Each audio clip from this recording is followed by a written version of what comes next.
श्री सत्यनारायण भगवान की जय। आप सुन रहे हैं सत्यव्रत कथा। श्री सत्यनारायण भगवान की जय। एकाग्र से ध्यान करेंगे सत्यनारायण भगवान जी का। ओम नमाम्बोजनेत्रं रमाकेलिपात्रं चतुर्बाहुचामैकरं चारुगात्रं जगत्त्राणहेतुं नृपधूम्रकेतुं सदा सत्यनारायणस्तौमि देवं। श्री सत्यनारायण भगवान की जय। गुरुर्ब्रह्मा गुरुर्विष्णु गुरुर्देवो महेश्वरः गुरुः साक्षात् परं ब्रह्म तस्मै श्रीगुरवे नमः। अखण्डमण्डलाकारं व्याप्तं येन चराचरं तत्फलं दर्शितं येन तस्मै श्रीगुरवे नमः। श्रीमद्गुरुचरणकमलेभ्यो नमः। या कुन्देन्दुतुषारहारधवला या शुभ्रवस्त्रान्विता या वीणावरदण्डमण्डितकरा या श्वेतपद्मासना या ब्रह्मादित्यशङ्करप्रभृतिर्देवी सदा वन्दिता श्यामां पातु सरस्वती भगवती निःशेषजाढ्यापाहां मातु सरस्वती नमः। बोलो सत्यनारायण भगवान की जय। एकाग्र से ध्यान करेंगे अपनी मनोवांछित फल की प्राप्ति के लिए जो आपने सत्य व्रत रखा हुआ है। एकाग्र से कथा का श्रवण करेंगे। ओम नमाम्बोजनेत्रं रमाकेलिपात्रं चतुर्बाहुचामीकरं चारुगात्रं जगत्त्राणहेतुं नृपधूम्रकेतुं सदा सत्यनारायणस्तौमि देवं। श्री सत्यनारायण भगवान की जय। सर्वप्रथम प्रारंभ करते हैं नैमिषारण्य तीर्थ में शौनकादि 88,000 ऋषि किस प्रकार वहां पर यज्ञ कर रहे हैं और यज्ञ आदिकाल से चलता आया है और किस कारण के लिए वह यज्ञ हो रहा है। एक बार 88,000 ऋषि मुनि यज्ञ कर रहे हैं और नारद मुनि वहां पर आए हैं और नारद मुनि पूछते हैं कि आप यह किस प्रकार का यज्ञ कर रहे हैं, आपका संकल्प क्या है। जो 88,000 ऋषियों का संकल्प है वह आज वहां पर नैमिष नाम का एक विशालकाय पर्वत है और 88,000 ऋषि मुनि यज्ञ कर रहे हैं। उस स्थान का भी नामकरण संस्कार नहीं हुआ है। पुराणों में कहते हैं कि एक बार नारद मुनि जी 88,000 ऋषि मुनियों को लेके श्री हरि विष्णु लोक में गए और वहां पर जाकर विनती करी कि हमारा जो यज्ञ नहीं हो पा रहा है, इस यज्ञ को संपन्न करने के लिए कृपा कीजिएगा। श्री हरि नारायण की कृपा होती है और भगवान अपने चक्र को छोड़ते हैं और कहते हैं इस चक्र के पीछे पीछे जाना, जहां पर यह टकराएगा अपना स्थान बनाएगा, वहां पर आप अपना पूजन स्थल बना लीजिए। तो इस प्रकार 88,000 ऋषि मुनि उस चक्र के पीछे पीछे जाते हैं और जाते जाते नैमिष नाम के वह जो विशालकाय पर्वत है उस पर्वत में वह टकरा जाता है और राक्षसों का मर्दन कर देता है। उसके उपरांत वहां पर उस नैमिष नाम का जो पर्वत है उसका नाम नैमिषारण्य तीर्थ पड़ गया है और नैमिषारण्य तीर्थ में अष्टादश पुराणेषु व्यासस्य वचनत्वम् 18 पुराण वहां पर वाचे गए। महर्षि वेद व्यास जी ने 18 पुराण को वहां पर कहा और उसमें से लघु उपाय जो हैं वह बतलाए गए हैं। नाना प्रकार के व्रत हैं, उन व्रतों को हम पुराणों के अनुसार शास्त्रों के अनुसार करते हैं। तो आज जो व्रत बतलाया है बड़ा उत्तम व्रत है। एक बार नारद जी आते हैं मृत्यु लोक में और देखते हैं यहाँ पर कि जो मनुष्य मात्र को हमने सबसे प्रधान योनि जो है मनुष्य योनि है। मनुष्य योनि को जिस समय जन्मा उस समय 18 पुराण 4 वेद और 6 शास्त्र यह साथ में उपहार स्वरूप में मिले हैं कि इनका अनुसरण करना और अनुसरण करने के उपरांत इनके अनुसार चलना, मातृ पितृ की भक्ति करना, अतिथि देवो भव करना, ब्राह्मणों का आदर सत्कार करना, यह सब पुराणों में लिखा गया है। इसी के अनुसार हम चलते हैं और इसी के अनुसार हम पूजन अर्चन करते रहते हैं। तो एक बार नारद मुनि आए हैं, देखा मृत्युलोक में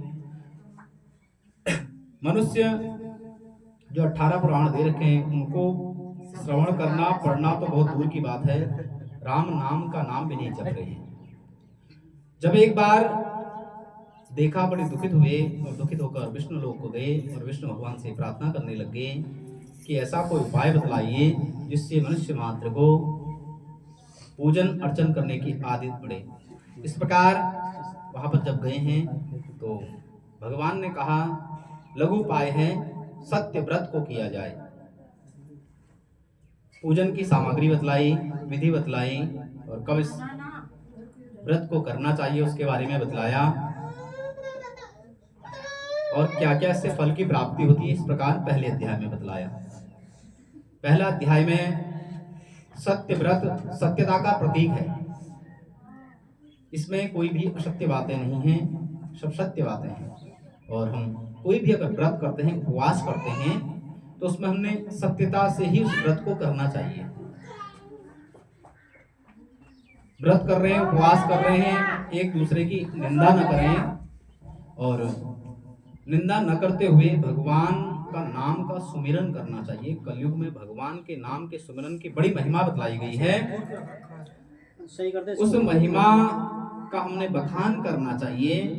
बाहर सत्य व्रत की महिमा को अब बतलाया है कि कब कब इस व्रत को करना चाहिए। पहले तो महा संक्रांति पर्व इत्यादि जब होते हैं तो इस व्रत को करना चाहिए।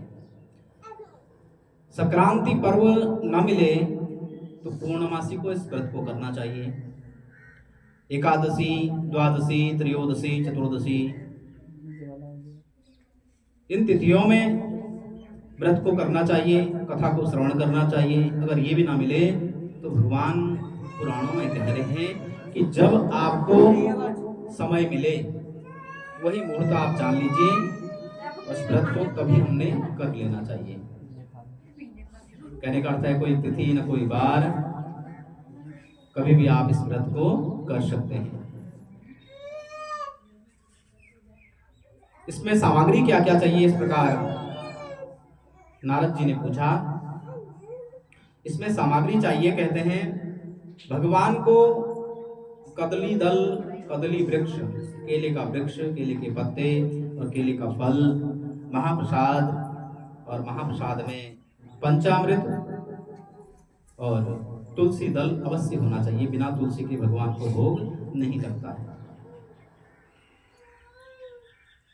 इस प्रकार विधि बतलाई, नियम बतलाया। सबसे बड़ा जो महत्वपूर्ण नियम है उस नियम को हमने अवश्य करना चाहिए। कथा को श्रवण करने के उपरांत हमने प्रसाद को ग्रहण करना चाहिए।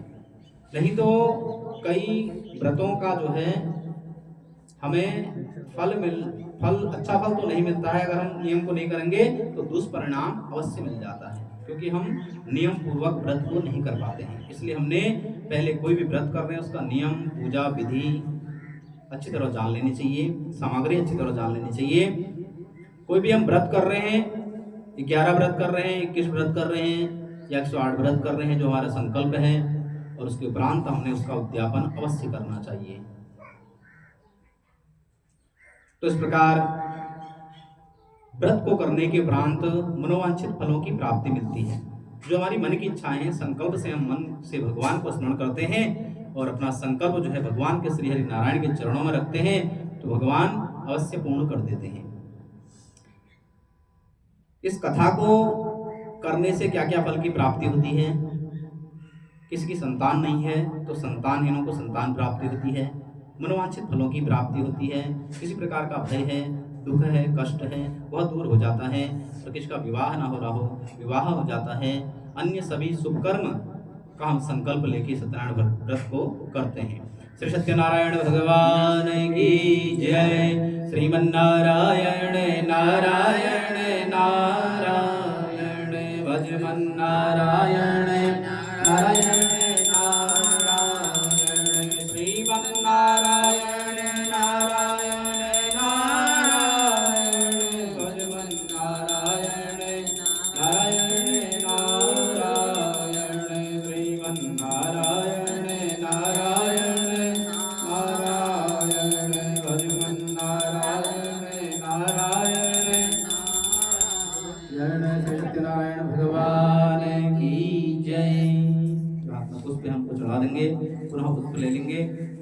फिर भगवान सत्यनारायण का ध्यान करते हुए दूसरे अध्याय की कथा को श्रवण करेंगे।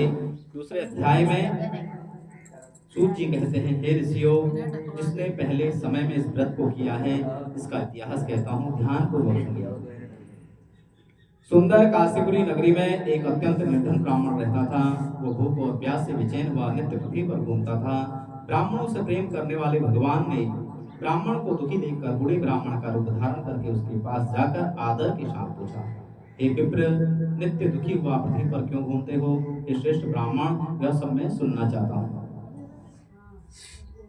भगवान का जो स्वरूप है कलयुग में, वो ब्राह्मण को दिया गया है। कलयुग के देवता वेद शास्त्र पुराणों को जो जानता है वह ब्राह्मण है, जो विद्वान है वह ब्राह्मण है। तो भगवान ने बड़ी महिमा कही है। भगवान आए हैं, जिस प्रकार का स्वरूप है ब्राह्मण देवता का, उसी प्रकार का स्वरूप धारण कर लेते हैं। क्योंकि ब्राह्मण देवता नित्य प्रति संध्या बंधन पूजन करते हैं और एक मन की इच्छा होती है उनकी, क्योंकि उनके पास कुछ होता नहीं है, वह नित्य प्रति जितना भी भिक्षाचरण से लेते हैं उतना ही अपना परिवार का भरण पोषण करते हैं। दूसरे दिन के लिए कुछ भी नहीं बचता है। एक बड़ी इच्छा होती है उनकी कि मैं भंडारा करूं, तो इच्छा आज भगवान पूर्ण करने के लिए आ गए हैं। भगवान क्या कहते हैं, जिस प्रकार का स्वरूप है उसी प्रकार का स्वरूप भगवान ने धारण कर लिया है। बूढ़े ब्राह्मण का रूप धारण किया और बूढ़े ब्राह्मण का रूप धारण करके पूछने लगे कि विप्र, आप नित्य दुखी हुए क्यों घूम रहे हो? मुझे बतलाओ, इसका उपाय मैं जानता हूँ, कृपा करके तुम्हें मैं बतलाऊंगा। ब्राह्मण देवता को आश्वासन दिया और ब्राह्मण देवता ने कहा, जय हो प्रभु, आप बतलाइए मुझे कि क्या उपाय है, मैं उस उपाय को अवश्य करूंगा। भगवान ने कहा, यह उपाय करने के उपरांत मनोवांछित फल की प्राप्ति मिलती है। यह सत्य व्रत है। सत्य व्रत आप पूर्णिमा को करो, अन्य कोई भी दिन कर सकते हो। इस प्रकार भगवान ने सत्य व्रत के बारे में बतलाया और तब ब्राह्मण देवता ने उस व्रत का संकल्प ले लिया। आज निस्वार्थ संकल्प है। दो प्रकार के संकल्प होते हैं। हम मनुष्य मात्र जो संकल्प लेते हैं पूजन का, तो हम क्या लेते हैं, स्वार्थ संकल्प लेते हैं कि मेरी मन की इच्छाएं पूर्ण हो या मेरे परिवार का कल्याण हो। लेकिन आज ब्राह्मण देवता ने क्या कहा है? ब्राह्मण देवता ने कहा है, जो मैं संकल्प ले रहा हूं, इस संकल्प को भगवान पूर्ण कर देना। आप किस प्रकार? सत्य व्रत का जो संकल्प है, जो भी मुझे आज भिक्षा चरण पे अन्न धन मिलेगा, उसी से मैं भगवान के श्री हरि नारायण के चरणों में आज समर्पण करूंगा। ये बहुत बड़ी भक्ति होती है, इसको हर कोई नहीं कर सकता है। ऐसा संकल्प कोई कह नहीं सकता है कि मुझे सब कुछ मिलेगा तो मैं समर्पण कर दूंगा।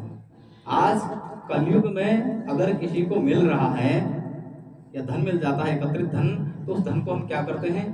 उस धन को हम आपस में मेल करके बांट लेते हैं, खा लेते हैं और उसके बाद जितना बचा होता है कहीं न कहीं लगा देते हैं। यह सत्यता का प्रतीक है। लेकिन उस धन को क्या करना चाहिए? पुराण कह रहे हैं, शास्त्र कह रहे हैं, वेद कह रहे हैं कि उस धन को हमने कुछ अंश पहले भगवान को समर्पण करना चाहिए। किसी भी स्वरूप में, चाहे हम गरीबों को धन दें, अन्न दें, या भोजन दान करें, या कहीं मंदिर प्रांगण में लगाएं, या ब्राह्मणों को घर आके अपना उनका पूजन अर्चन करें और कथा हवन पूजन का यज्ञ करें। इस प्रकार हम जो धन धार्मिक कार्यों में लगाते हैं वह धन सार्थक हो जाता है। वह किसी प्रकार का कष्ट नहीं देता है, किसी प्रकार का दुख नहीं देता है। और जो धन हम कमाकर गवा देते हैं, ऐसे ही वह धन या हमने एकत्रित कर रखा है, क्योंकि धन भी कई प्रकार का धन होता है। उस धन को संरक्षण करने के लिए, जन्म जन्मांतर तक चलाने के लिए हम क्या करते हैं? धार्मिक कार्यों में अगर धन को लगाते हैं, वह धन जन्म जन्मांतर तक चलता है, अन्यथा वह रोग कष्ट दे देता है। और कभी कभी ऐसी परिस्थिति आ जाती है कि डॉक्टर के पास जाना पड़ता है, पता भी नहीं चलता है कि कितना पैसा देना है। पहले डॉक्टर कहता है इतना पैसा रख, उसके बाद अंदर आ। तो ऐसी परिस्थिति ना आने दें, यह सब हमारे हाथ में है। मनुष्य को सब कुछ दे रखा है। हमने अपने माता पिता और गुरुजनों का आश्रय लेते हुए सब विधि को जान लेना चाहिए, फिर हमने आगे कार्य करना चाहिए। पहले के लोग ज्यादा पढ़े लिखे नहीं होते थे, लेकिन उनको ज्ञान बहुत होता था, क्योंकि उन्होंने शास्त्रों को सुन रखा है, पुराणों को सुन रखा है। पढ़ना तो नहीं आता था, लेकिन श्रवण कर रखा है, और उस श्रवण मात्र से उनको ज्ञान होता था। और पढ़ने से ज्यादा अगर सुना जाए तो ज्यादा जल्दी समझ में आता है। इसलिए क्लास जाया जाता है ना, स्कूलों में जाया जाता, तो स्कूलों में टीचर पढ़ाते हैं तो जल्दी समझ में आता है। अन्यथा वहां जाने की जरूरत ही नहीं पड़ती, गुरु की जरूरत ही नहीं पड़ती, घर में ही किताब खोल के तो कोई भी पढ़ सकता है। जो दो चार उदाहरण दे दे, उदाहरण के साथ समझा दे, उसको गुरु कहा है। सरलता से जो जिस वाक्य को समझा दे, जिस पाठ को समझा दे, जिस सारांश को समझा दे, उसको गुरु कहते हैं। बिना गुरु के ज्ञान, इसलिए कहा है कि बिना गुरु के ज्ञान संभव ही नहीं है। लेकिन आज का गुरु कौन है? गूगल गुरु। अब तो खुद ही गुरु वो सब ज्ञान दे देता है, लेकिन जो पारमार्थ तक पहुंचाता है, भक्ति में पहुंचाता है, जिससे हमें शक्ति मिलती है, वो कौन दे सकता है? प्रत्यक्ष गुरु दे सकता है। उसको हम नमन करें। सबसे पहले गुरु कौन है? शास्त्रों में, वेदों में बतलाई है, पुराणों में बतलाया है। कौन है पहले गुरु? माता, उसके बाद पिता, फिर गुरु, फिर देवता। देवता का स्थान सबसे ऊंचा बतलाया है और सबसे बाद में वहां तक पहुंचा जाता है। अगर ऐसा नहीं होता तो घर में ब्राह्मणों को पूजन के लिए नहीं बुलाया जाता। कौन नहीं जानता है कि इनको फल भी चढ़ता है भगवान को, और पान का पत्ता भी चढ़ता है, केले का फल चढ़ता है, पंचामृत बनता है। कौन नहीं जानता है? सब जानते हैं। लेकिन एक साक्षी रखा जाता है कि हम आपको साक्षी मान रहे हैं, इस कार्य को आप संपन्न कर देना। इस प्रकार द्वितीय अध्याय में निर्धन जो ब्राह्मण हैं, आज उनको चौगुने धन की प्राप्ति हुई है। उस धन से वो क्या करते हैं? जो उन्होंने संकल्प लिया है, निस्वार्थ संकल्प लिया है, मुझे धन मिलेगा, आज मैं उसको भगवान श्री हरि नारायण के चरणों में समर्पण कर दूंगा। वही संकल्प को आज वो सिद्ध कर देते हैं। जो हम मन की इच्छा संकल्प लेते हैं, उस संकल्प को हमने कर लेना चाहिए, उसको कभी भी हमने रोकना नहीं चाहिए। अगर हमने उस संकल्प से हम पीछे हट गए, भगवान तो किसी को प्रताड़ित करते नहीं है, लेकिन कौन करता है? हमारे वचन, जिससे हम वचनबद्ध हो रखे। संकल्प का अर्थ है वचनबद्ध हो गए। पहले से वचन ही दिए जाते थे, आज तो सीधे दिखाया जाता है, पहले से वचन ही दिए जाते थे। उन वचनों से जिसने कह दिया ना भाई जबान दे दी मैंने, अब जबान मतलब जबान दे दी तो उसको करना ही है। आज तो जबान वापस आ जाती है, मैंने कहा ही नहीं कह देंगे, जब तक रिकॉर्ड नहीं किया जाएगा तब तक नहीं कहेगा मैंने कहा है। तो इसलिए वही वचनों को हमने स्मरण करते हुए अपने जीवन में, उन्हीं वचनों का स्मरण करते हमने जीवन पर्यंत तक ध्यान रखना चाहिए कि हम माता पिता की सेवा करें, गुरुजनों की सेवा करें, अतिथियों की सेवा करें, ब्राह्मणों की सेवा करें, गौ माता की सेवा करें, और जगत का कल्याण के लिए, विश्व के कल्याण के लिए हम धार्मिक कार्य करें। उस धार्मिक कार्य से सभी प्रकार के रोग कष्ट भय सब दूर हो जाते हैं। विद्या ददाति विनयम, विनया ददाति पात्रताम, पात्रताम धर्म आपनोति, धनात् धर्मम ततः सुखम। विद्या के उपरांत विनयता आनी चाहिए। अगर हमने पढ़ाई कर रखी है तो विनयता अवश्य होगी। विद्या ददाति विनयम, विनया ददाति पात्रताम, फिर उसके बाद पात्रता प्राप्त होती है, पद मिलता है। पात्रताम धनम आपनोति, फिर उसके बाद धन की प्राप्ति होती है। धनात् धर्मम ततः सुखम। पहले धर्म जो हम धन कमाते हैं वह कहाँ हमने खर्च करना चाहिए? कह रहे हैं धर्म के लिए। कुछ धन हमने धर्म के लिए बचा लेना चाहिए, उसके बाद अन्य जो धन है उसको क्या करना चाहिए? अपने भरण पोषण के लिए लेना चाहिए। इसलिए पहले से आपने देखा भी है, गांव देहातों में जहां भी अन्न होता था खेती से, उस अन्न को क्या करते थे? अपने जो पूजनीय है ब्राह्मण के लिए या कहीं अपने मंदिर प्रांगण है उसके लिए पहले अलग से रख दिया करते थे। क्यों? क्योंकि हमने देवताओं के लिए भोग निकाल दिया है, तो उसके बाद जो हम अन्न खा रहे हैं ना, प्रसाद रूप में हमारे शरीर में पौष्टिकता प्राप्त करता है। अन्यथा खाया और निकल गया, पता भी नहीं चलता है कहाँ है, शरीर में नहीं लगता है। आज का सबसे बड़ा कारण ही वही है। खान पान तो बहुत अच्छा हो गया है। अच्छा का मतलब यह है कि कुछ भी खा सकते हैं। इतनी सामर्थ्यता हम पे हो गई है भगवान की कृपा से कि हम कुछ भी खरीद सकते हैं, कुछ भी खा सकते हैं, लेकिन वह खाने के योग्य नहीं है। पहले के समय में जो शुद्ध भोजन करते थे वो पौष्टिकता को प्रदान करता था, उससे रोग नहीं होते थे, शरीर में शक्ति रहती थी। तो इसलिए हमें अन्न भी ऐसा ही खाना चाहिए। अन्न का मतलब यह है कि जो मन को स्वच्छ रखे, शरीर को स्वच्छ रखे। जैसा अन्न खाएंगे वैसा ही हमारा मन होगा।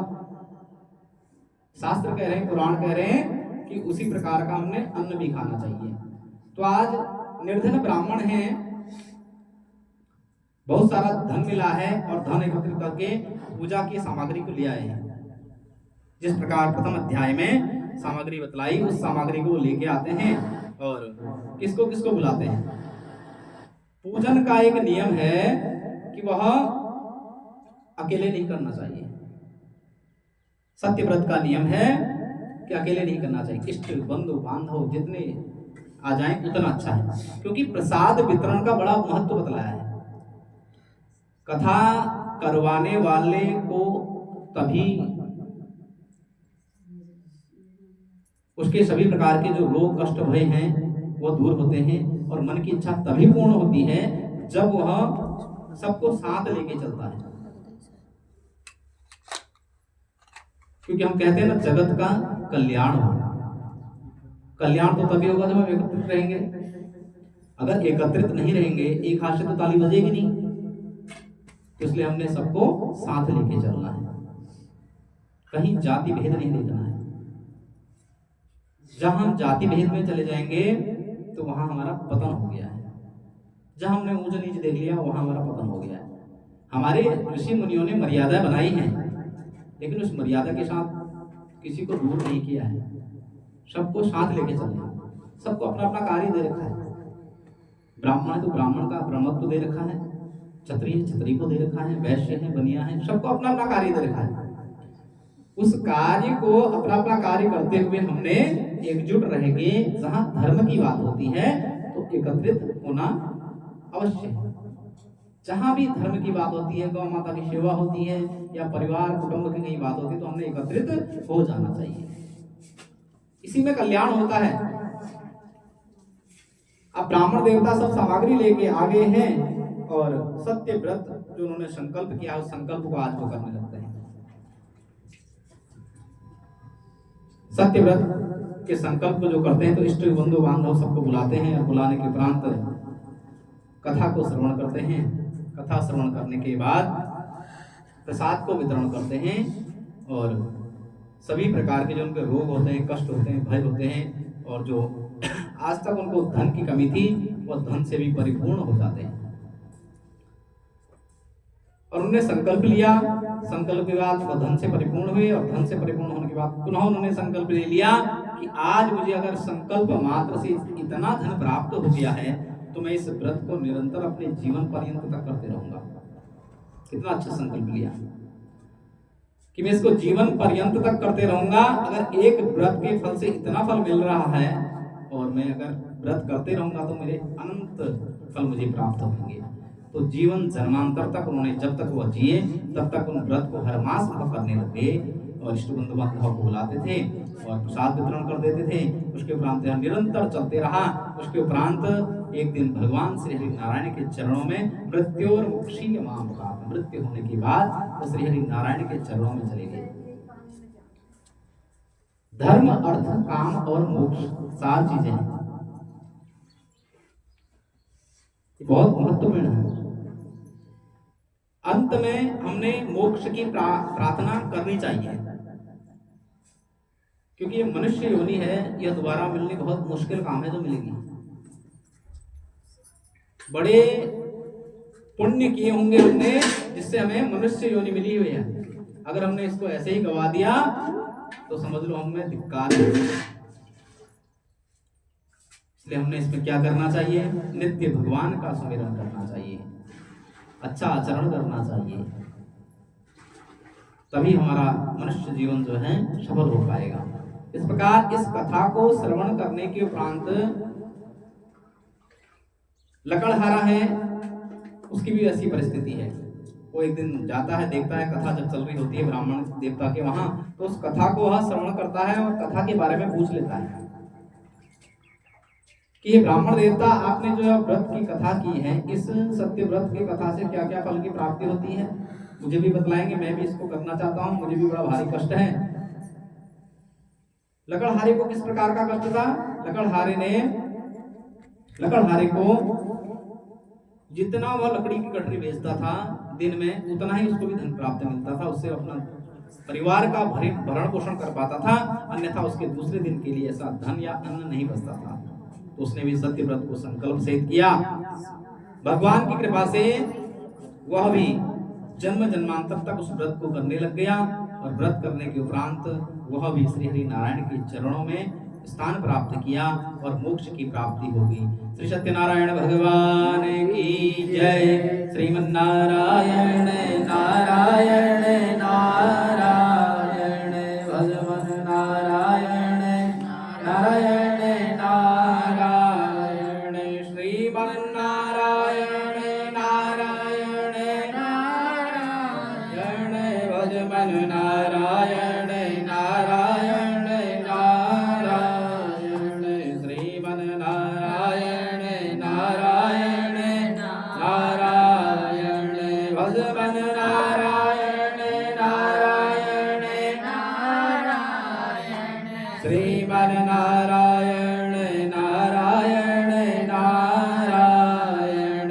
भगवन नारायण नारायण नारायण। श्री सत्यनारायण भगवान की जय। पुनः पुष्प ले लेंगे, भगवान का ध्यान करते हुए श्री नारायण का स्मरण करते हुए कथा का श्रवण करेंगे। तीसरे अध्याय में सूत जी कहते हैं, हे श्रेष्ठ मुनियों, अब मैं आगे की कथा कहता हूँ, ध्यान पूर्वक सुनना। पहले समय में उल्कामुख नाम का एक बुद्धिमान राजा था। वह सत्य वक्ता था, जितेंद्रिय था, प्रतिदिन देव स्थानों पर जाता था और गरीबों को धन देकर उनके कष्टों को दूर करता था। उसकी पत्नी कमल के समान मुख वाली सती साध्वी थी। भद्रशिला नदी के तट पर उन दोनों ने सत्यनारायण भगवान जी का व्रत किया। उस समय वहां पर एक साधु वैश्य आया। उसके पास व्यापार के लिए बहुत सारा धन था। वो नाव को किनारे पर ठहराकर राजा के पास आ गया और राजा को व्रत करते हुए देखकर विनय के साथ पूछने लग गया, आप यह क्या कर रहे हैं? इसके करने से किस प्रकार का फल मिलता है, मुझे भी बतलाइए, मैं भी इस व्रत को करना चाहता हूँ। राजा बोला, हे साधु, अपने बांधवों के साथ पुत्रादि प्राप्ति के लिए महाशक्तिमान सत्यनारायण भगवान जी का व्रत में किया जा रहा हूँ। राजा के वचन सुनकर साधु आदर से बोला, हे राजन, मुझसे इसका सब विधान बतलाइए, मैं भी आपके कथनानुसार इस व्रत को करूंगा। मेरी भी कोई संतान नहीं है, इससे निश्चय होगी। अभी जब जो संकल्प चल रहा था, ब्राह्मण देवता का संकल्प चला और उसके बाद लकड़हारा का जो संकल्प था वो निस्वार्थ संकल्प था। जिस प्रकार निस्वार्थ संकल्प उन्होंने किया, वो संकल्प भगवान के द्वारा पूर्ण भी हो गया। अब जो है स्वार्थ संकल्प आता है।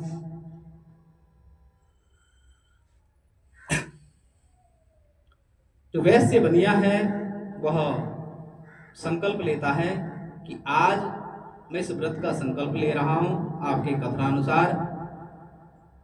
संकल्प किस प्रकार ले रहा हूं? संकल्प में ले रहा हूं कि जब मेरी संतान होगी तब मैं इस व्रत को करूंगा।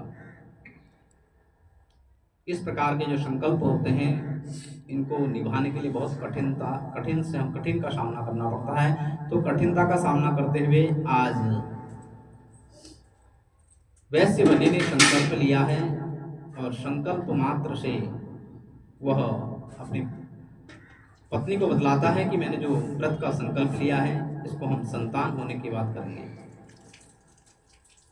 पत्नी लीलावती को बतलाता है और वैश्य बनिया व्यापार के लिए चल देता है। कई समय पर जब घर आता है तो कई नगरों में व्यापार करके घर आता है, लौटता है। तो भगवान की कृपा से जो उसने संकल्प लिया था वो संकल्प आज पूर्ण हो गया है। 10वें महीने में उसके घर में एक सुंदर कन्या जन्म लेती है। सुंदर कन्या का नाम क्या रखा? 16 कलाओं से व्याप्त भगवान श्री कृष्ण हैं और भगवान का आशीर्वाद है तो उसका नाम भी क्या रख दिया? कलावती। नाम की बड़ी महिमा होती है। पहले बुजुर्ग जो नाम रखते थे ना वो भगवान का नाम कहीं ना कहीं जुड़ा होता था। किसी का नाम सीता, किसी का नाम गीता, किसी का नाम राम, कृष्ण, मनोहर, माधव, ये सब भगवान के नाम से सब जाने जाते थे। क्यों? इसका कारण क्या था? इसका कारण था कि जब भी हम पहले तो हम नित्य प्रति भगवान का पूजन करना चाहिए।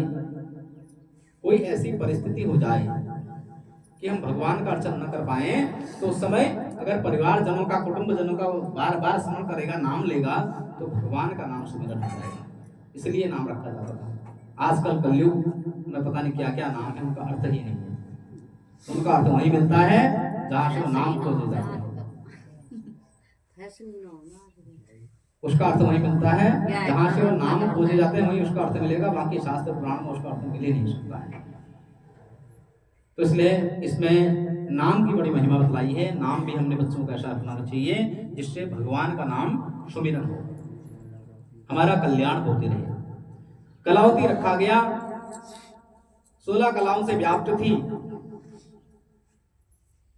प्रतिपदा से लेके पूर्णिमा तक जैसे चंद्रमा अपने पूर्ण स्वरूप में आ जाते हैं, उसी प्रकार वह कलावती अपने पूर्ण स्वरूप में आकर विवाह के योग्य हो गई है। भगवान का प्रसाद है, विवाह के योग्य हो गई है। बनिया आता है, देखता है कि कन्या विवाह के योग्य हो गई है। पत्नी कहती है लीलावती कि हमने संकल्प लिया था संतान होने के बाद हम सत्य व्रत को करेंगे। तो सत्य व्रत को कहते हैं, बनिया कहता है कि इसको विवाह के उपरांत कर लेंगे और आश्वासन देता है। और उसके बाद दूतों को भेजता है, कन्या के लिए सूर्य वर देख कर लाओ। सूर्य वर देख कर लाते हैं और धूमधाम से कन्या का विवाह भी कर दिया जाता है। और आज तक वह व्यापार के लिए अकेला चलता था, आज वह जमाई को लेकर साथ में चलता है और अच्छा व्यापार करता है। जहाँ 2-4 नगरों में जाता होगा, 10, 12, 15, 20 नगरों में जाता होगा और अच्छा व्यापार करता है। व्यापार करते करते वह इतना धन एकत्रित कर लेता है। एक दिन वह चंद्रकेतु राजा की नगरी में व्यापार करते करते विश्राम करता है। वहां पर एक वट वृक्ष के नीचे विश्राम कर रहा होता है। जब हम अपने संकल्प से पीछे हटते हैं तो भगवान किसी को कष्ट तो देते नहीं है, लेकिन कष्ट कौन देता है? हमारे जो संकल्प हैं। और वो इस प्रकार का कष्ट होता है क्योंकि हमने संकल्प लिया है और हमने ही वचन किया है, हम वचनबद्ध हो रखे हैं, उस संकल्प से पीछे हटे हैं तो भगवान उस समय कुछ नहीं कर सकते हैं। तो उसको कहते हैं दारुण दुख। ऐसा दुख मिलता है दारुण दुख। वह दारुण दुख किसी के कटने से नहीं कटता है। जब हम उस उपाय को करेंगे जो हमने संकल्प लिया है, संकल्प को पूर्ण करेंगे, तभी वह दुख जाता है और उसका प्रायश्चित करना पड़ता है। पहले तो एक संकल्प था, अब कई संकल्प करने पड़ते हैं इनको। किस प्रकार? जब वह वट वृक्ष के नीचे विश्राम कर रहे होते हैं तो राजा के राजकोष से 2 चोर धन को चुरा कर ले जा रहे होते हैं, भागे जा रहे होते हैं। और जाते जाते उनके पीछे सिपाही जाते हैं और डर के मारे वह उस धन की पोटली को जहां पर वो ससुर और जमाई हैं वहां पर रख देते हैं और भाग जाते हैं। चोर भाग गए हैं। अब दारुण दुख के कारण वह जो धन है वह किनके पास मिला? वह वैश्य और उसके जमाई के पास मिला। तो दोनों को बंदी बनाकर ले गए हैं और सिपाही प्रसन्नता पूर्वक राजा के समीप जाकर बोलते हैं कि हम 2 चोर पकड़ कर ले आए हैं, जो धन लेके जा रहे थे उनको हम पकड़ के ले आए हैं। तो राजा के आज्ञा अनुसार उनको कठिन कारावास में डाल दिया, दंडित किया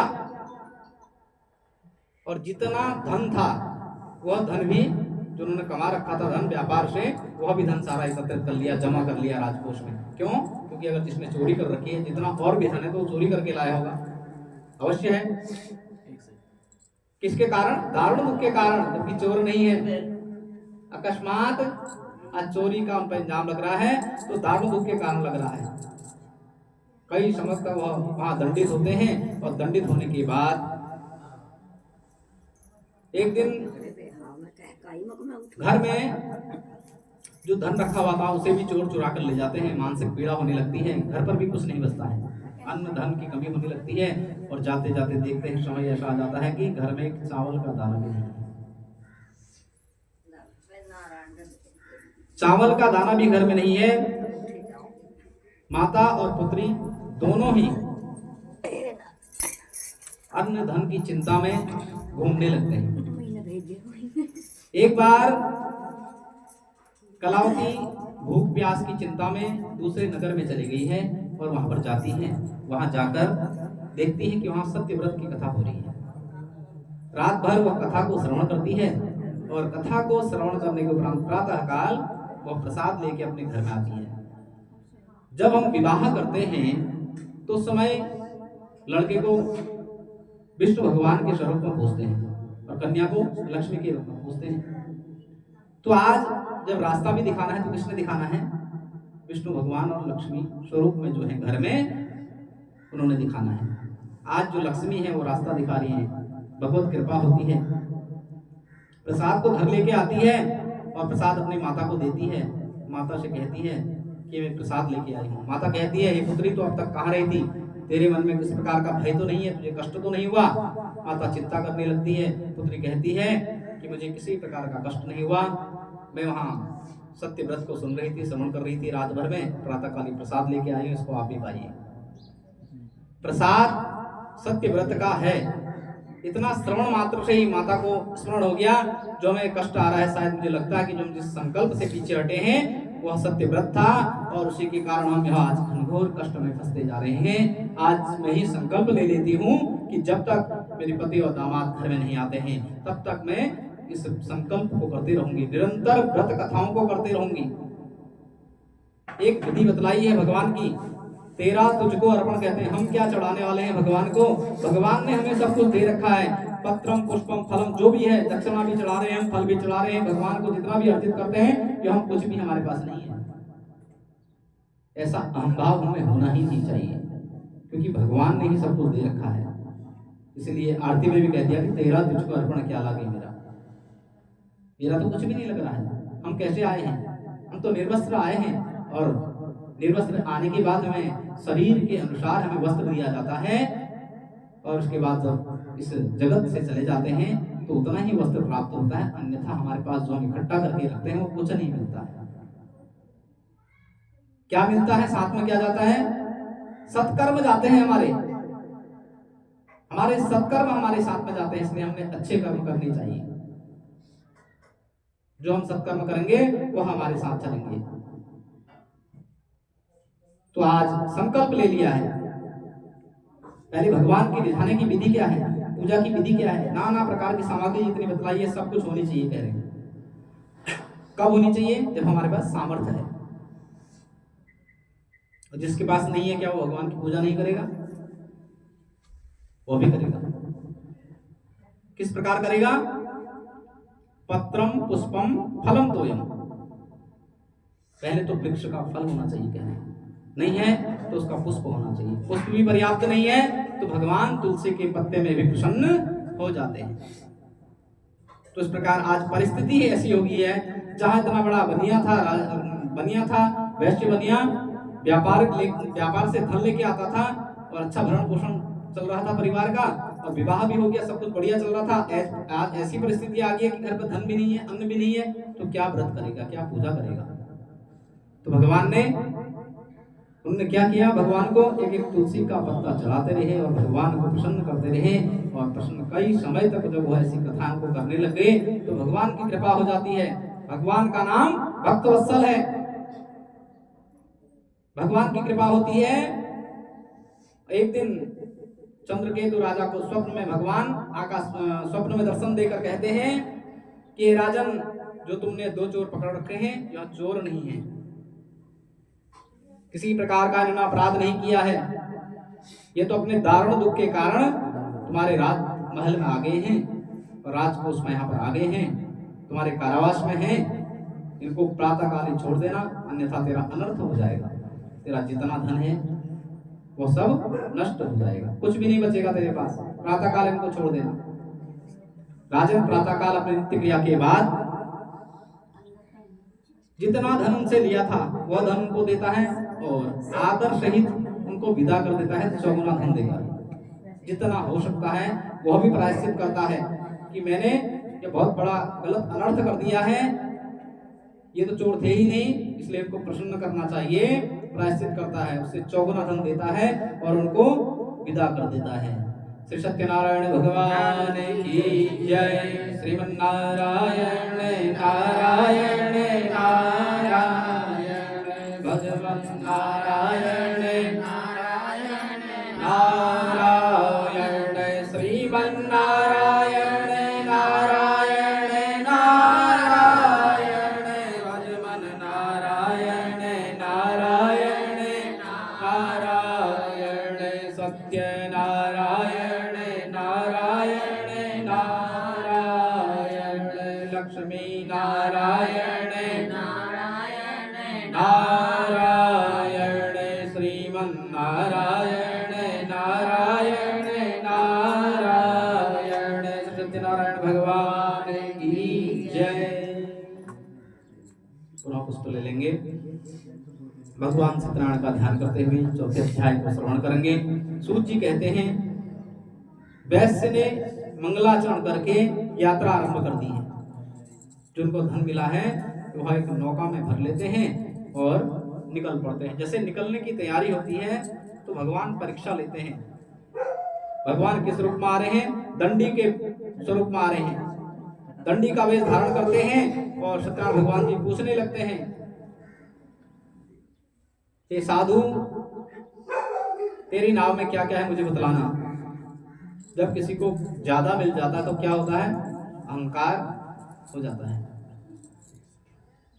तो आज उनको भी अहंकार आ गया है। अहंकार के कारण कहीं कुछ देना तो न पड़े करके इसलिए वह झूठ बोल देता है। भगवान ने पूछा कि तेरी नाव में क्या क्या है, और साधु क्या बोलता है, वैश्य क्या बोलता है बनिया? कहता मेरी नाव में बेल के पत्ते आदि भरे हुए हैं। ऐसा कठिन वचन सुनते हैं भगवान। कहते हैं मैं कुछ नहीं कह रहा हूं, मैं तो श्राप दे रहा हूं, न मैं कुछ कह रहा हूं। बस जैसे तूने कहा है, जो वचन तूने कहे हैं वो तेरे वचन सत्य हो जाए।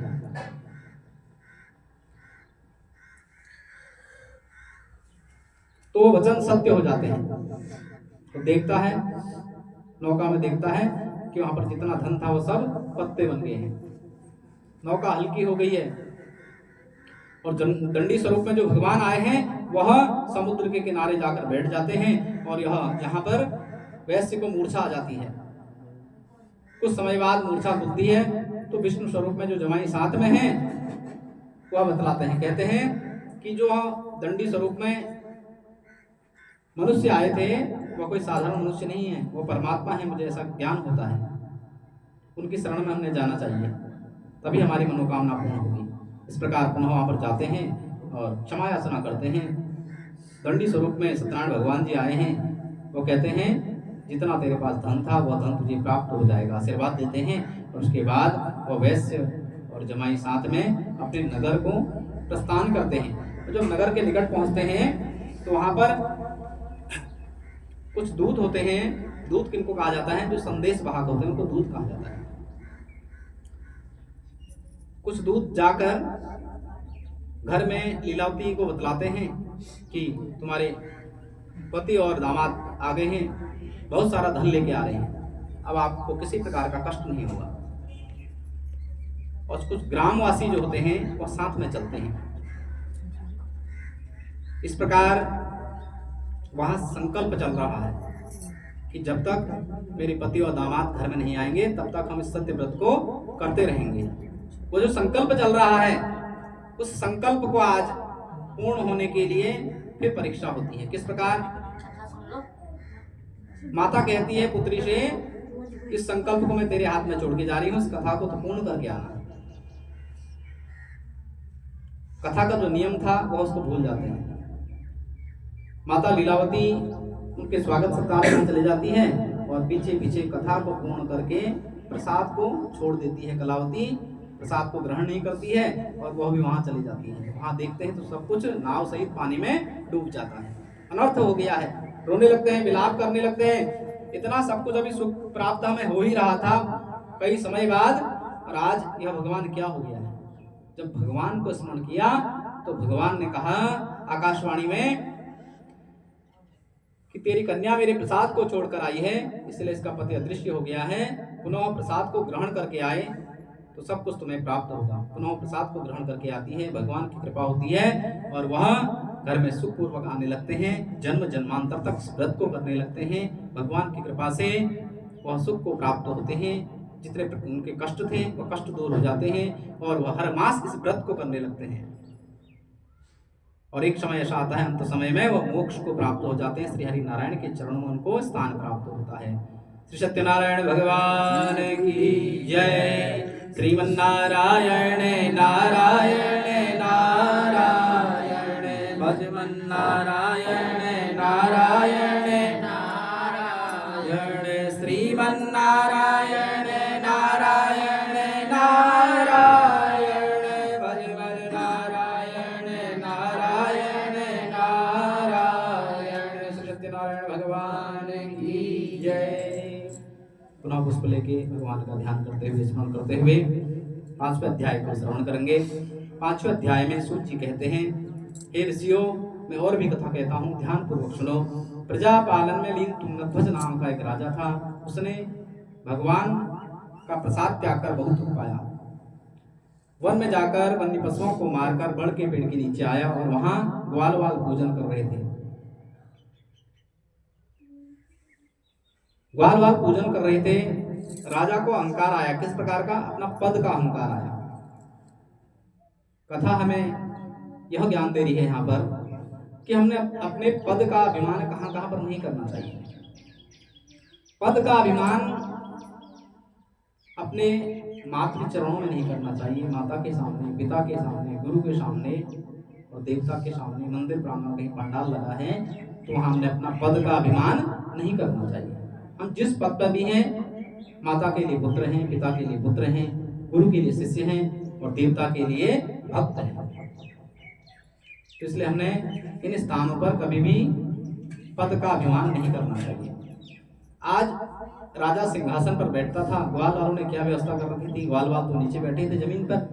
जिस प्रकार का वहां पर बिछौना होगा, आसन होगा, उस आसन में वहां पर बैठे हुए थे और भगवान को रिझा रहे थे। जब भगवान को रिझा रहे थे तो राजा ने देखा यहाँ पूजन हो रहा है, अर्चन हो रहा है, मैं किस प्रकार यहाँ पर बैठूं? मेरी तो बैठने की व्यवस्था ही नहीं बनाई है। राजा कहाँ पर बैठता है? सिंहासन पर बैठता है। ऐसी कोई उचित व्यवस्था तो मुझे दिख नहीं रही है, इसलिए मैं चले जाता हूँ यहाँ से।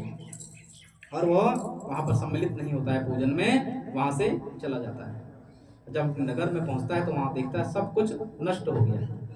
भगवान कहते हैं जिस प्रकार का तूने अपने पद का अभिमान किया वो मैं पद को ही आज तेरा चुन कर देता हूँ। इसलिए हमने पद का अभिमान नहीं करना चाहिए। उसको स्मरण हो गया क्योंकि ज्ञानी था, भगवत कर्म में रहता था, धार्मिक था, तो उसको ज्ञात हो गया कि मैंने जो अपराध किया है आज अपना पद का अभिमान के लिए। वहां पूजन हो रहा था, मैं वहां सम्मिलित नहीं हुआ। पुनः मैंने वहां जाना चाहिए, प्रसाद को ग्रहण करना चाहिए। पुनः वहां पर आया, आके प्रसाद को ग्रहण किया। उसके उपरांत जब नगर में गया तो वहां सब कुछ उसको प्राप्त हो गया और वह सुखपूर्वक जीवन पर्यंत तक भगवान श्री नारायण के चरणों में चला गया। इस प्रकार इस व्रत को करने से क्या क्या फल की प्राप्ति होती है। जो निर्धन है उसको धन की प्राप्ति हो जाती है और जिसके पास संतान नहीं है, जो संतानहीन है, उसको संतान की प्राप्ति होती है। अंत में सब मनोरथ पूर्ण होकर वह अंत में वैकुंठ धाम को प्राप्त हो जाता है। इस कथा की बड़ी महिमा बतलाई है। जिन्होंने पहले समय में इस व्रत को किया है, इसके दूसरे जन्म की कथा कहता हूँ। वृद्ध सदानंद ब्राह्मण, जो ब्राह्मण देवता थे उनका नाम सदानंद था। सदानंद ब्राह्मण दूसरे जन्म में क्या बने हैं? सुदामा बने हैं। जो भगवान का भक्त होता है वो गरीब होता है, उसको कष्ट आते हैं। कभी हमने यह नहीं सोचना चाहिए कि हमें कष्ट क्यों आ रहे हैं, भगवान की पूजा करते हैं। भगवान बारंबार परीक्षा लेते हैं, एक समय अवश्य आता है। अपने समय की बारी हमने इंतजार करना चाहिए, अपनी बारी का इंतजार करना चाहिए। तो इस प्रकार देखा आपने, पहले भी ब्राह्मण देवता थे और दूसरे में भी ब्राह्मण ही आए हैं। पहले में ब्राह्मण में जब आए थे तो कितना कष्ट हुआ, फिर भी भगवान की प्राप्ति हो गई, पहले भगवान उन्हीं के पास आए। अब दूसरे जन्मों में जब सुदामा बने हैं तो सखा मित्र जो जन्मे से ही साथ में हैं, कृष्ण भगवान साथ में चलते हैं। अंत समय भगवान ही परिपूर्ण फल की प्राप्ति कराते हैं। कुछ नहीं था, गरीब थे, बड़ी परिस्थिति थी, और पत्नी ने भेजा चावल भेजे, तंडुल की पोटली बनाई, और उसके बाद जाओ कृष्ण भगवान से मिलके आओ। आप कहते हैं मेरे सखा हैं, वहां मिलके आओ, मांगो उनसे कुछ।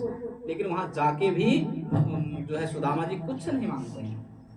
कहते मेरे सखा हैं, भगवान हैं, मैं क्या मांगू इनसे, शर्मिंदा होते हैं।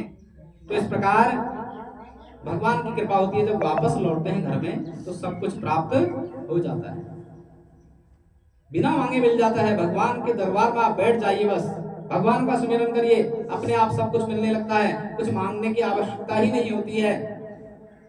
कब? जब हमको क्या होता है, विश्वास होता है। विश्वासम फलदायकम।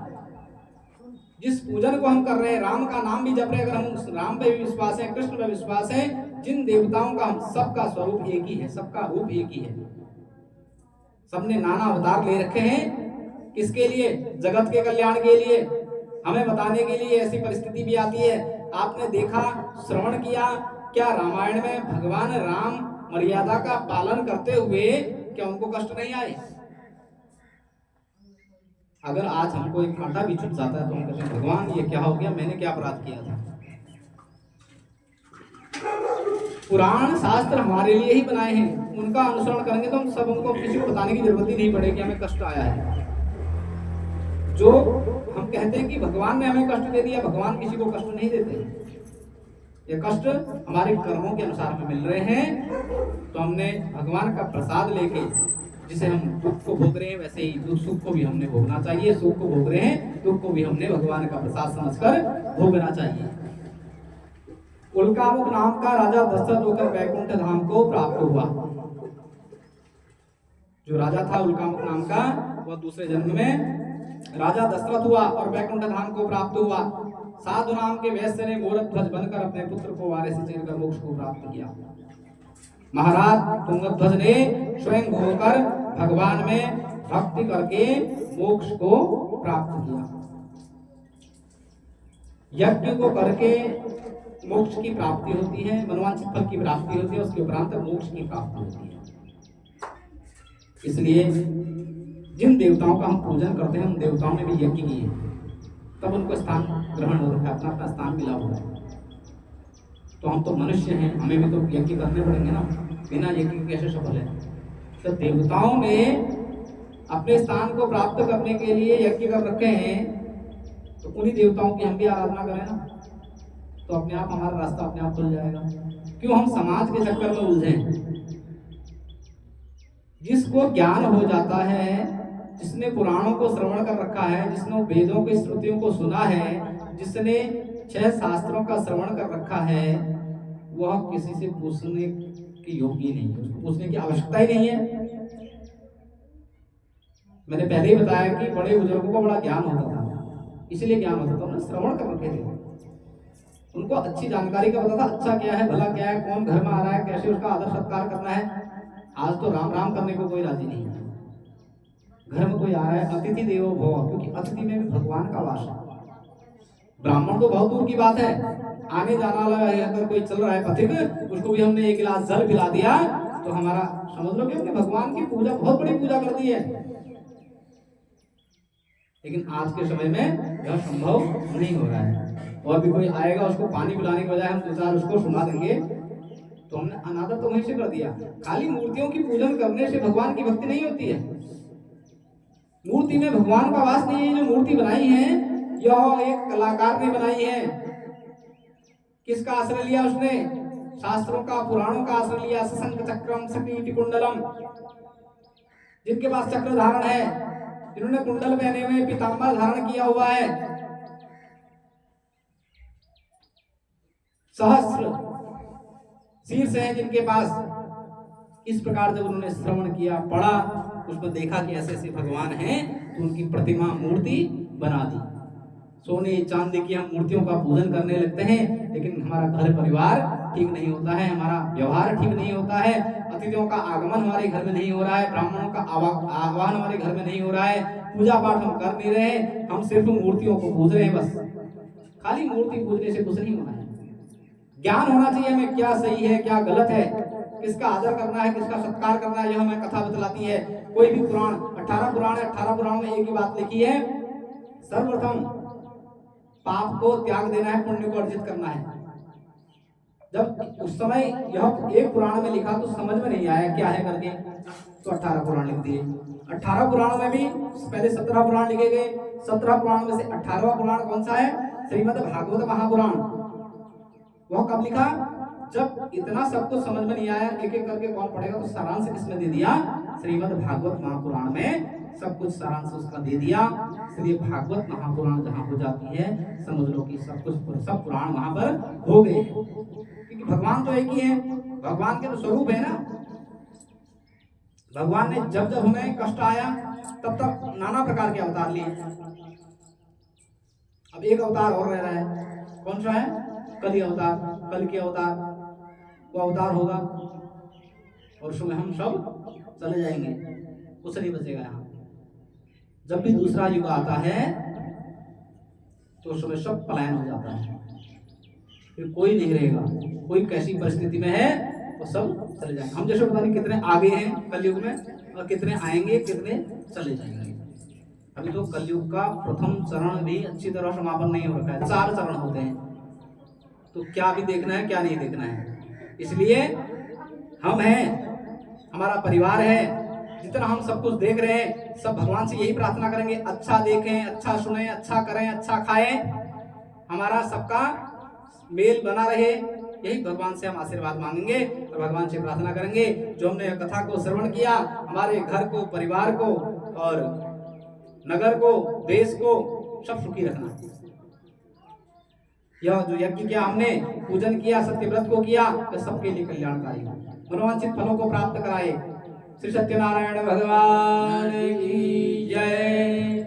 श्रीमन्नारायण नारायण नारायण, भजमन नारायण नारायण नारायण, श्रीमन्नारायण नारायण नारायण, भजमन नारायण नारायण नारायण, श्रीमन्नारायण नारायण नारायण, भजमन